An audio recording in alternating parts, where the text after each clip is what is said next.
The numbers we're seeing are staggering when it comes to tariff refunds. Walmart alone says it's gotten back nearly $3 billion. So I dug into what these companies are actually doing with that money and whether shoppers are seeing any of it.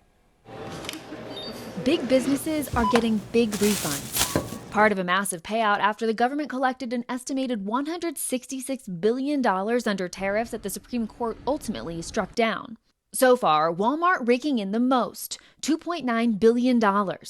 Apple has received $2.2 billion, while Target and Nike have gotten back nearly $1 billion each.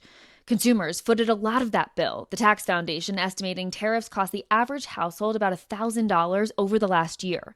Walmart says it's rolling the refund into price cuts, more than $11,000 so far this quarter. Target says it'll do the same.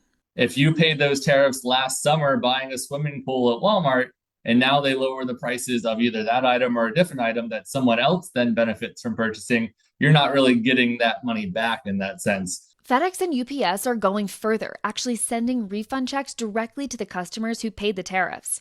Amazon says it largely absorbed the tariff cost itself, so there's not much to hand back to consumers. It's a trickier process for small businesses looking for refunds.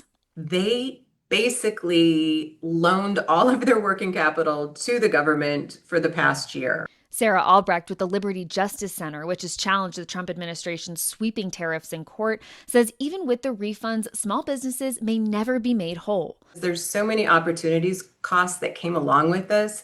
They couldn't hire people, they couldn't buy machinery, they couldn't invest in new products or new supply chains. Getting back their money and passing it on to customers in a perfect world would be great, but it's not really a straight pass-through for small businesses. There's still tens of billions of dollars in refunds outstanding.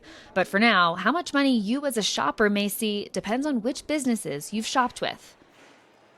There's still a chunk of refunds stuck in limbo, and this isn't over in court either. The government rolled out a new set of tariffs to replace the ones that got struck down. So the next legal fight over those begins at the end of September.